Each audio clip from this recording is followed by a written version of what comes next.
right. All right. All right. So we're back on it again for Daniel's discussion here, and I'm here with John Torres, one of the school board trustees, and he's actually running for supervisor, which is mayor for Waterford. So John, so just tell us a little bit about yourself and what you do and what is your background. Yeah, well, thanks, Daniel. So I'm a public administrator. I've been working in public administration for approximately 20 years in criminal justice. So I oversee court programs, services. I used to be involved with uh, adult offenders, now for youth offenders. So usually specialty court programs, grant-funded programs, and innovative programs, which is really a cool thing to be able to do, over the years in working in criminal justice. I spent the first decade included time as a probation officer in Detroit, and I got sick of locking people up. I've seen that there are a lot of socioeconomic issues, drug issues, mental health issues, all these kinds of things. So I started to move over towards putting myself into a position where I could implement more of a change in the criminal justice system, which led me to the administrative end.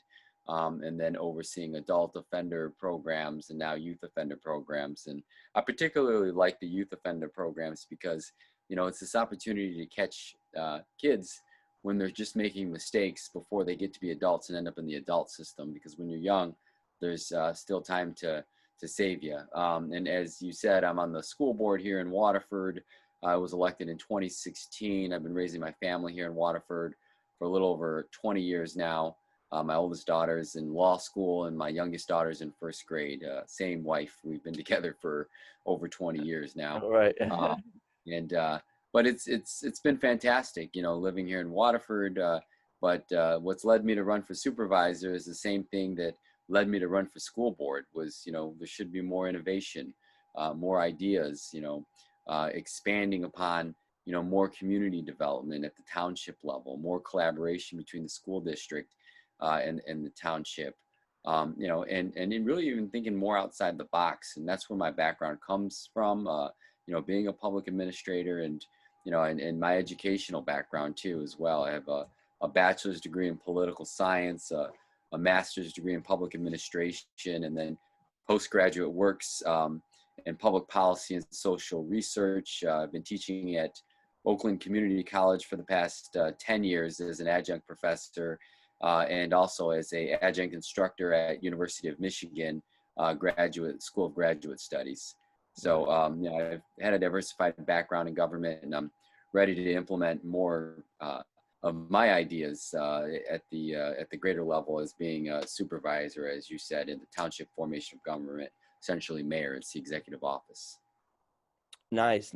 Yeah, no, that is really good to see that someone's out there, trying to make change. And I know we talked about this before, and we had conversations about, the prisons and for kids like my age and a little bit younger. I think about everyone makes mistakes, but not a lot of people get caught for those mistakes, right? And sometimes when you're in the wrong place at the wrong time, that luck kind of runs out there, and to be able to care about those people behind those bars, I feel like is so needed, because not a lot of people think about those people behind those bars, and we forget about them. So to be able to implement a program and to be able to fight for change is so critical, obviously with everything going on with, the racial injustice and just all that stuff. It's really time for change, and I'm rooting for that change, and like I said, I'm rooting for you as well.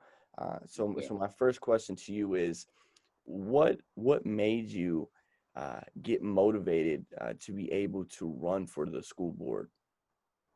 The thing that primarily motivated me to run was my oldest daughter. At the time, she was in middle school, and she was getting ready to transition into high school. She was over at Pierce Middle School, and she's always been a bright kid. I mean, we all think our kids are the best, but she academically always excelled, and so it was always a challenge to challenge her And I didn't feel that our curriculum was challenging her enough at the district level.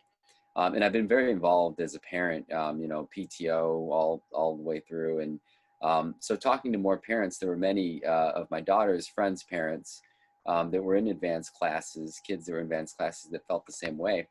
So I went to the superintendent and at the time, and I said, we should do more innovative programming. And I had done a lot of research on it, and there was these international baccalaureate programs, advanced achievement programs, but they weren't interested. The superintendent was not interested at the time, and he basically said, if you don't like it, go to a different district. And that, for me, as a Waterford resident, as a parent, I didn't like that. And so I said, well, I'm going to run for school board. And he pretty much, laughed at me. And the next year I came back and I ran for school board and I won. Oh, And nice. because I've always felt that, in my whole campaign was built on the idea of, more programming for kids, advanced programming, and even developmental programming, for our special needs kids and things like that. Mhm. All of our kids have talents, and they're all different. And anybody who has more than one kid will tell you that. I got two kids, and they're Right. completely different. And No, so what's good for one is not always good for the other, and we have to start recognizing that correct. at the district level. So that's really what motivated me, and even my own experience of growing up. As a kid, I just barely graduated high school. I didn't really, I wasn't interested in going to college. Um, I was working in landscaping and construction, right out of high school. And then I ended up having a kid young, and I decided I needed to go and get an education. And I enrolled in Oakland Community College, and it was one professor in my very first class at Oakland Community College, Introduction to Political Science. He came up to me one day and he says, you really got something here. You're really good at this, and you should pursue it. And that's all it took. It took one teacher to, really tell me that, I could do it. Something that I knew that I could do, but nobody had ever told me. And then from then on, I went on to Oakland University for undergrad, University of Michigan for graduate school, Michigan State University for Oh, postgraduate, and then now I teach at U of M in Ann Arbor, and I also teach at Oakland Community College where I used to go. right. And it's been a blessing. But it all correlates back to running for school board. I see education as the key, and I want that for our kids. And maybe education looks different for everybody. Um, for one kid, it might be advanced programs like my daughter, who is Now, academically advanced, but then other kids, it might be, now too, for because I know that you were talking about kids that very like excel at education.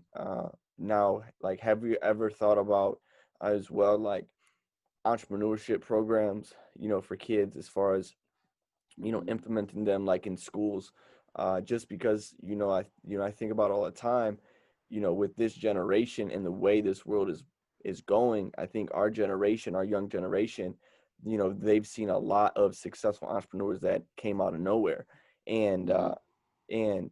those kids do excel in education. And then you got some of them that really don't, but that have like the creative ideas, and that want to be able to know that they can be their own boss, and they can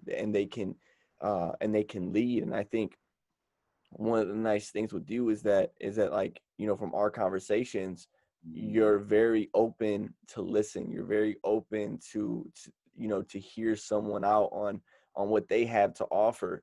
And which is really good, because that's what a great leader is. And so to be able to create leaders in Waterford in general, I think is very important. I think every city, every community needs a lot of leaders in there, because you can't have just one chief and a whole bunch of Indians, Right. and I think that goes a long way, because a leader, what really makes a leader is, he creates more leaders, because it's like following that tradition, following that legacy, in that role. So like, have you have you thought about that? Has like anybody brought that up to your attention of like entrepreneurship programs? Is that something that you're that you're interested in, later down the Oh line? yeah, yeah, I think it's a very interesting. I've heard that before, and I think that something of that extent would be fantastic because, like some of our kids, the entrepreneurship, or academics, or the vocational, some kids are hands-on, and you don't, I've never believed that you don't need a higher, 4 year or degree or a master's degree in order to be successful. Right. I think what those kinds of things teach you is discipline. It teach you is you critical thinking. It teaches you life skills. It teaches you being able to take on adversity, and these are the kinds of things that are required of successful people. Because you're not, there are a few people out there who it seems that everything just comes easy to them, or that it comes good, or that it's always easy, but it's not true. Right. Everybody, a lot of people, you just don't see the work that they put in. Right. And I think that some people just certainly do excel in certain arenas, but we all have our talents, but we all have Hmm. our faults in other areas. So I think doing these kinds of things, expanding your educational sphere, whether it be entrepreneurial or hands-on, vocational stuff, or just strict academic education, it teaches you those skills that you're going to need in order to be successful in whatever avenue Right. that you follow. And I think that's the main thing that I Hmm. look for as a school board trustee, when we're looking at curriculum, or I'm trying to push curriculum, is those kinds of things that are going to give students experiences, um, that are going to teach them really good life skills, that Right. are allow them to eventually, be successful in whatever avenue that they follow. Nice, nice. No, no, that's really good information. I think that's really good information because I think everyone needs to hear this, right? And obviously, people are starting to vote now. You can start to vote. What is it, October 19th? And then the election starts, November 3rd. So we're almost there. And like I said, I hope you get it. There's a lot of people that are going to be voting for you Yeah. as well, John. I'm voting for you. My family's voting for you as well. So like I'm super stoked. I'm super excited. Just because the programs that we talked about uh, are very important programs, and those programs I wish when I was in school, with having ADHD, those programs would have helped me a lot. And so to be able to give back to the community, give back to my community that like I didn't get, and be able to turn around and give the kids these programs that I wish I would have had, to make them more successful would be, extreme success to me because that means that they're a step ahead and they're, a couple steps ahead than what I was at their age. And that's something that they need to know because I feel like it's important because if I would have, had those programs or, other people that, you know, generations, like the older generations, right? We probably would have been a couple steps ahead, but that's where, the learning, the knowledge, the stepping stones come in and obviously meeting people like you and networking and going through life.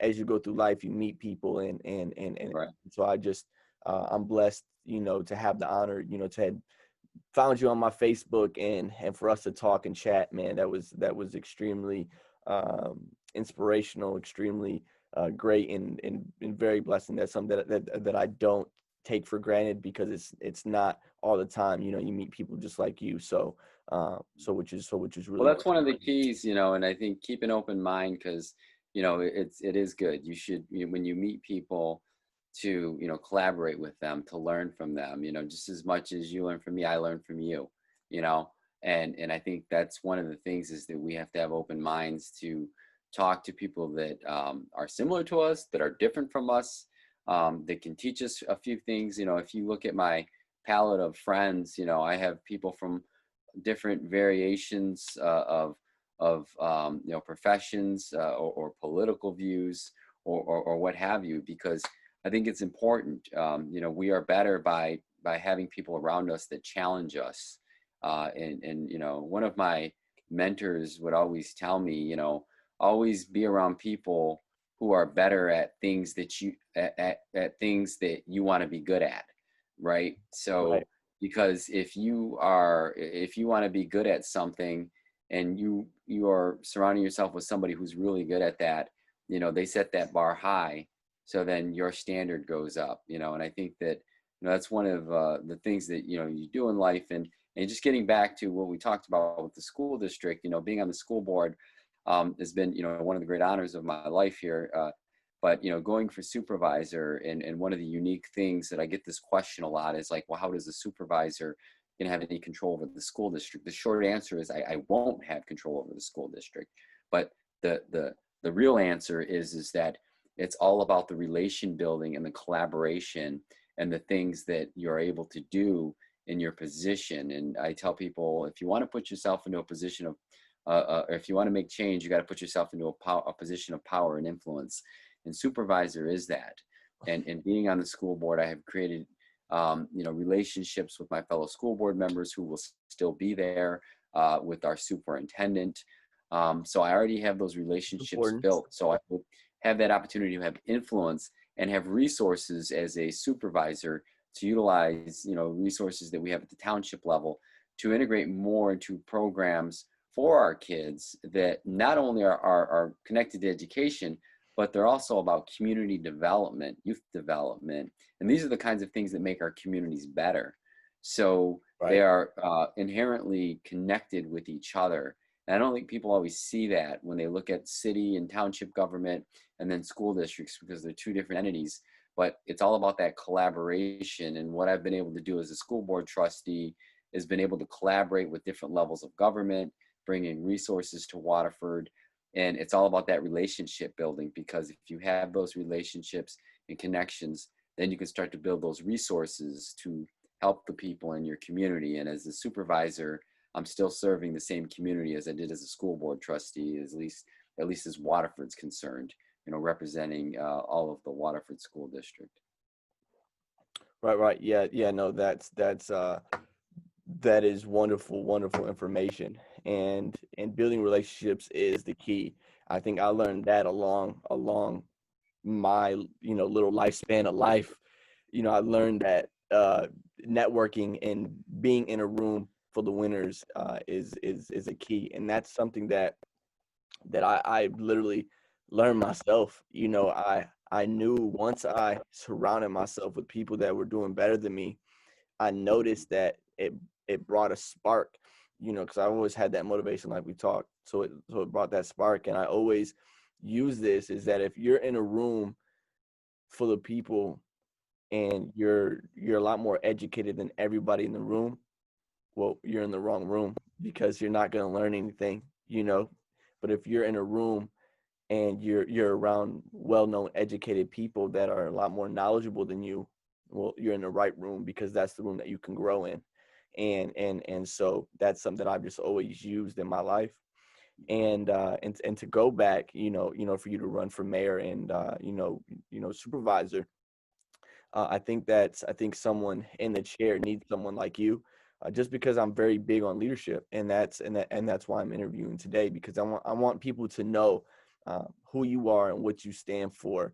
And I think that social media can go a long way with many opportunities, and to see your views on just not what you think, but for what everybody thinks. And I think that's a big thing. And I think if people see what you're doing, I believe if someone sees someone doing something good, it always follows. Someone always is going to follow what you do because it works. And so that's why we're here today, because I want people to take value onto what you say and to what I say, and to be able to implement, even if they're in a different state or they're in a different country, to be able to implement how you look at things.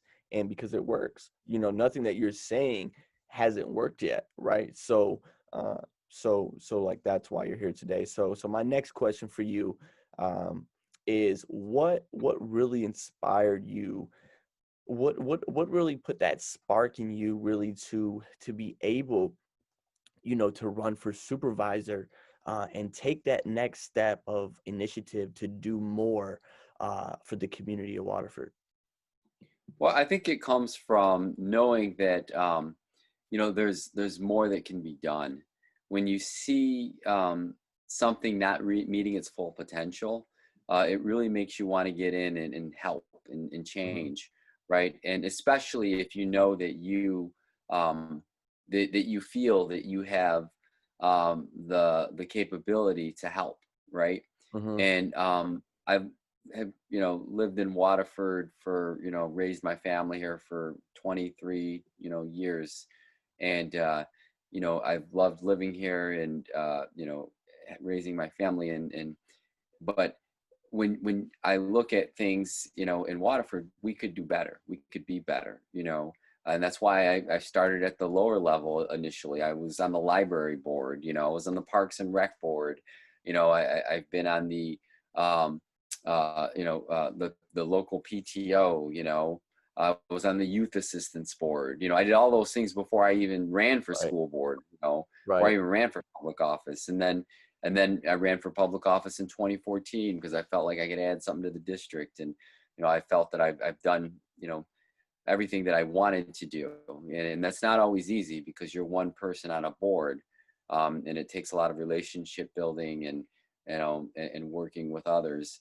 Um, but and now I look at it as the idea of that, there are things in Waterford that could be better. I said investment in the parks and sidewalks throughout the community. More community development. Support of businesses, especially during the era of COVID. 19. My background in criminal justice. Having that knowledge base of what we can do for our police and our fire. I completely support our police department. And, I think all of us in criminal justice, we're all about, we need to increase their budget, so that Right. they can do more community policing and so that they can do more program development and really work in the communities and get the trainings and equipment that they need to succeed, completely. And excites me when I look at the courts, being a court administrator. We oversee the district courts here as far as funding, being able to make sure that we have funding for specialty court programs like the Mhm. programs that I run, mental health courts, drug courts, veterans courts, all those different kinds of things. So when I looked at, the idea of running for supervisor, it was a thought that I had. And I think what put me over the edge that made me decide that this is what I wanted to go for was COVID-19 hitting in March. That was when I decided I'm going to run for supervisor because I saw the need for so many families here in Waterford as a school board trustee, the socioeconomic needs, the social emotional needs of kids, trying to feed kids, all before we could even put a pencil in their hand, or in this instance, a laptop, because they got to do virtual learning. Right. And the collaboration was not there at the township level. And I know as a government administrator and somebody who is not only trained but also works in government, that there are collaborations and resources that are available that were not occurring. And I looked at this as though this is an opportunity to help my community even more. Right.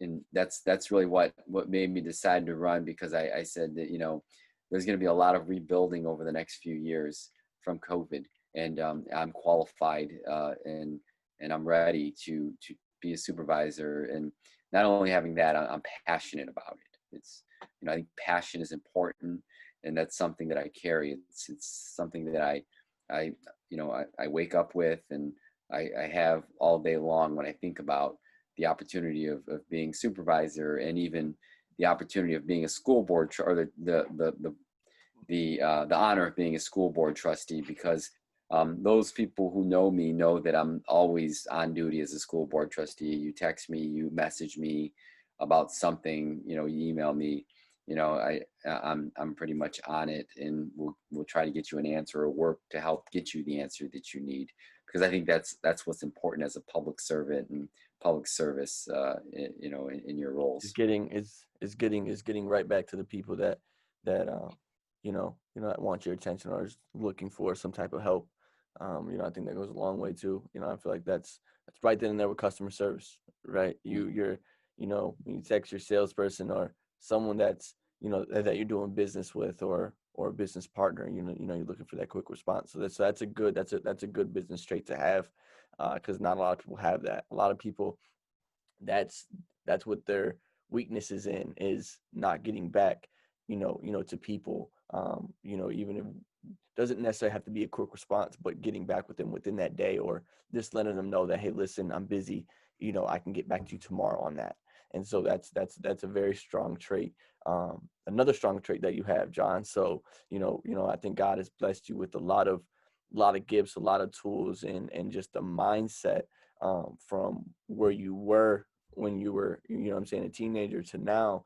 That's growth. And I think, God was working, and God made a way, and God made a purpose for you. As you speak for passion, and passion is a big thing of mine too.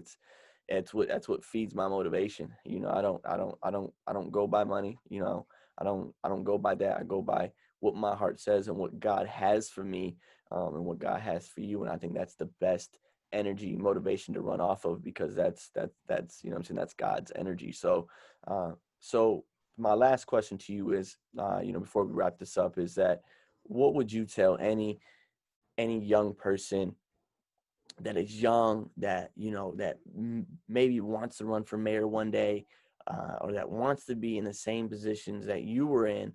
What would be the advice that you would give them, and just some key tips that they should use that made you successful, in the positions that you were able to have?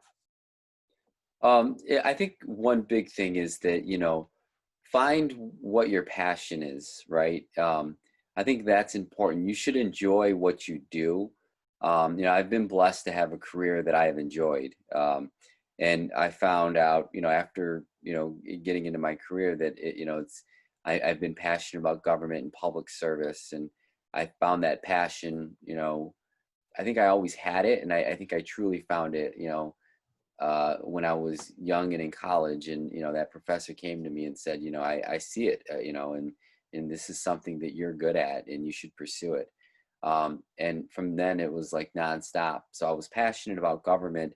And I think sometimes people uh, think it's kind of funny, because I truly enjoy learning and professional development, and learning about collaborations in government and governmental programs, and furthering my education.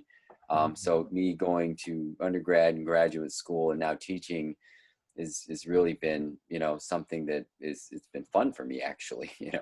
Right. um, but not easy. And that's the other thing, is that life is not easy. There's going to be a lot of obstacles. There's going to be a lot of hurdles. Um, there is a lot of adversity. But I think the people who are successful are the ones that overcome that adversity. Hmm. Like I said earlier, people sometimes think things are easy, and they just come to people, and that's not true.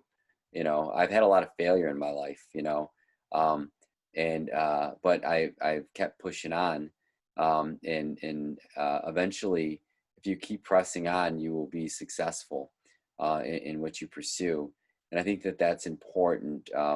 There's a lot of people out there who, I think there's that saying about Michael Jordan, that they have the statistic of all of these game-winning shots that he's hit, and all these MVPs he's gotten, and all these championships that he's won. But the statistic that you don't know, which is way bigger, is how many shots he's missed, how many game-winning shots he's missed, how many championships he lost, you know and so people tend to think that success comes easy, and it doesn't.